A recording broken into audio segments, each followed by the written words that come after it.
রুটি পরোটার সঙ্গে খাওয়ার জন্য পারফেক্ট একটা রেসিপি। চলুন তাহলে দেখা যাক। সুপ্রিয় দর্শক, আসসালামু আলাইকুম, সবাইকে ওয়েলকাম। চলে আসলাম নতুন একটি রেসিপি নিয়ে, আশা করি আপনাদের ভালো লাগবে। একটা কড়াইতে বেশ কিছু পানি দিয়েছি, দিয়ে দিলাম সামান্য একটু হলুদ, দিয়ে দিলাম 1 কেজি কলিজা। খাসি, গরু, যে কোনো কলিজা এইভাবে করে রান্না করবেন রুটি পরোটার সঙ্গে এবং ভাত পোলাওর সঙ্গে খাওয়ার জন্য একদম পারফেক্ট হবে।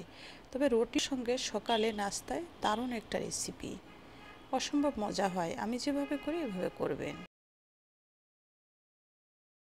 দেখতেই পাচ্ছেন যে আমি বড় সাইজের 2 পিস এক একটা 500 গ্রাম করে, যার কারণে 15 মিনিট আমি সিদ্ধ করে নিয়েছি। আর যদি ছোট ছোট করে আপনারা কেটে দেন তাহলে 5 মিনিট সিদ্ধ করবেন। এর বেশি যদি সিদ্ধ করেন তাহলে এর যে কার্যক্ষমতা সেটা কিন্তু কমে যাবে, বেশি করা যাবে না। ভালো করে সিদ্ধ করে তুলে নিলাম। এখন এগুলোকে ভালো করে পরিষ্কার করে ছোট ছোট পিস করে কেটে নিব।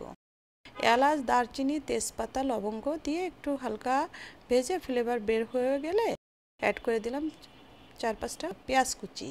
পেঁয়াজটা একটু নাড়াচাড়া দিয়ে নরম হয়ে আসলে অ্যাড করে দিলাম সমস্ত মশলা, আদা, রসুন, ধনিয়া, জিরা এবং হলুদ, মরিচ, সাথে গরম মশলার গুঁড়া। অবশ্যই গরম মশলার গুঁড়াটা অ্যাড করবেন। আর সব কিছু কতটুকু দিয়েছি আপনারা দেখতেই পেয়েছেন। সব মশলা দিয়ে খুব ভালো করে কষিয়ে নিয়েছি 3-4 মিনিট ধরে। আমি কিন্তু এখানে একদমই কম তেল ব্যবহার করেছি, কারণ পরবর্তীতে আমি আরেকটু তেল ব্যবহার করব। কলিজাটা এই যে এইভাবে করে কিউব করে কেটে নিয়েছি সিদ্ধ করার পরে। এখন একটা মিডিয়াম সাইজের আলুর অর্ধেকটা আলু নিয়েছি, দেখেন এই যে এইভাবে কিউব করে কেটে নিয়েছি।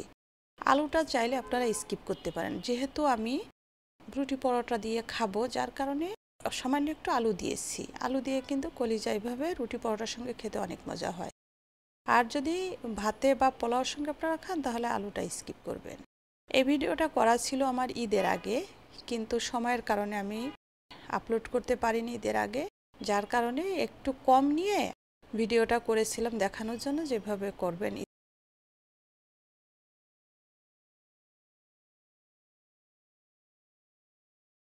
কলিজাটা খুব ভালো করে কষিয়ে একবারে 5-7 মিনিট ধরে সামান্য একটু ঝোল দিয়েছি।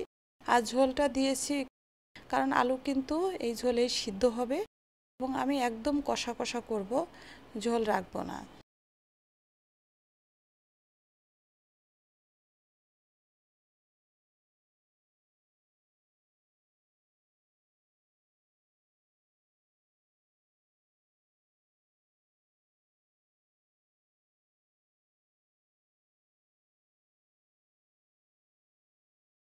হ্যাঁ, এদিকে হতে থাক।